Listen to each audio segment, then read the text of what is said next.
Hi, we come in peace. I am Galaxsee. I know what you are thinking, and I agree. All of us would most likely say, today, let's explore the Roswell Incident.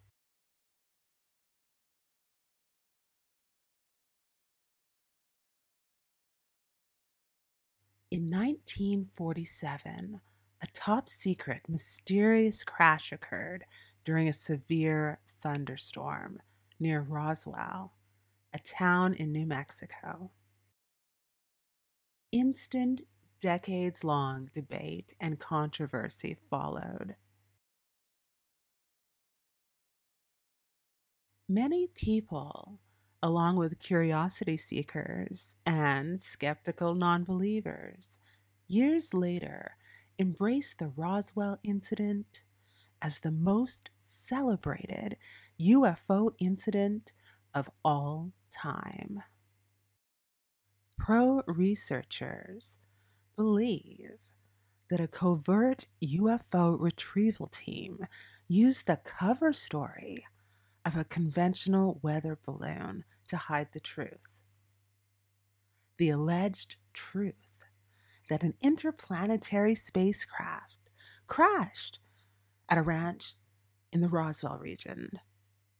What happened that day? Okay, enlightened entities, let's jump in. Alien technologies, an alleged government cover-up, and extraterrestrial humanoid visitors. At the height of the UFO wave of 1947, around Independence Day, near the tiny New Mexico town of Corona, unidentifiable debris was discovered. Mac Brazel of Lincoln County and his 8-year-old son Vernon were driving between 75 to 80 miles northwest of the town of Roswell. The Brazels lived 30 miles southeast of a town named Corona. The Corona debris field was discovered by Brazel Sr. on June 14, 1947, while driving 7 or 8 miles from the Foster Ranch he operated. Mr. Brazel was a ranch foreman, and the debris was located on his sheep pasture. After noticing the debris, he drove to his nearest neighbors to discuss his strange find. Later, he returned with his wife and daughter to collect some of the debris.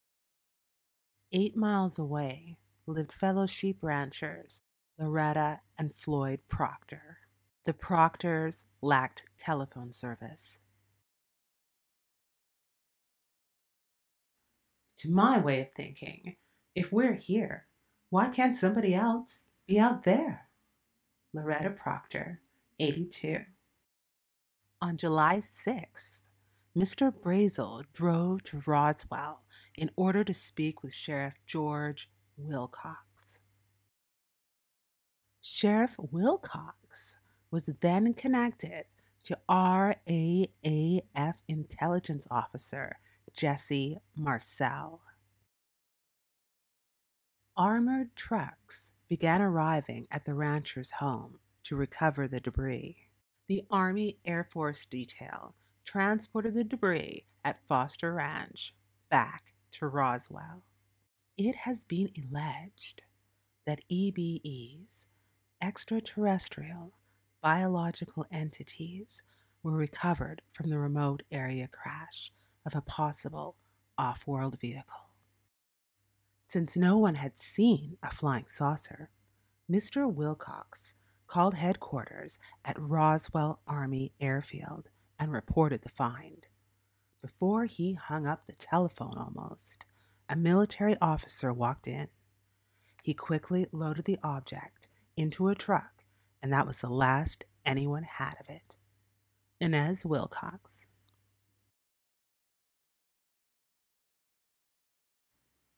The piece Mac Brazel, brought looked kind of tan, light brown plastic. It was very lightweight, like balsa wood. It wasn't a large piece, maybe about 4 inches long, maybe just a little longer than a pencil. We cut on it with a knife and would hold a match on it, and it wouldn't burn. We knew it wasn't wood. It was smooth, like plastic. The public was alerted with a statement issued by the Roswell Army Airfield, RAAF, Public Information Office. The Army Air Force's RAAF's 509th personnel recovered the debris. The news of a flying saucer crash or capture was reported by the Roswell Daily Record newspaper on July 8, 1947. A top story press release was sent to 2 Roswell radio stations and 2 newspapers that a flying disc had been recovered. Recovery was credited to Major Jesse Marcel, Sr. of the 509th Bombardment Group. The intelligence office of the 509th Bombardment Group at the Roswell Army Airfield announced at noon today that the field has come into possession of a flying saucer. The Army retracted their official statement the very next day. The flying saucer was only a crashed weather balloon.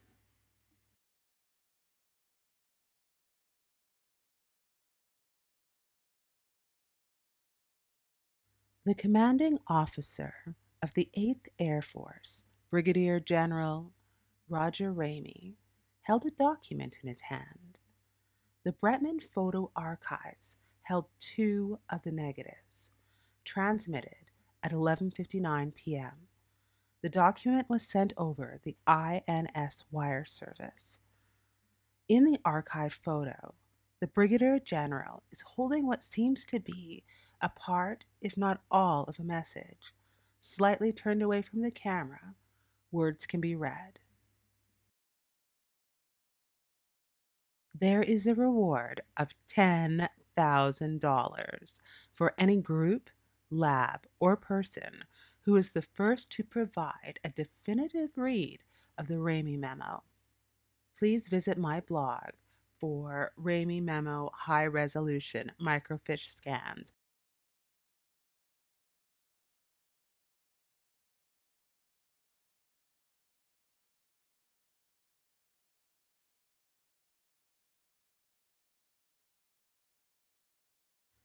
They wanted some comments from me, but I wasn't at liberty to do that, so all I could do was keep my mouth shut, and General Ramey is the one who told the newspapers, the newsman, what it was, and to forget about it.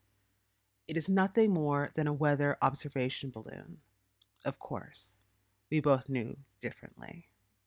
Jesse Marcel, September 20th, 1980. To take a more in-depth look at the Roswell incident, please visit the links in the description. New music for our Enlightened Entity Squad CE5 team is in my SoundCloud. Subscribe here and across social media to join us. I have 2 podcasts for us. One is a conversation about Hunt for the Skinwalker YouTube movie. The next is about the Bigfoot alien connection revealed. Thank you for watching. Ask your questions in the comments, suggest a topic, share kindness, love and light, Galaxsee Higgs, jumping out.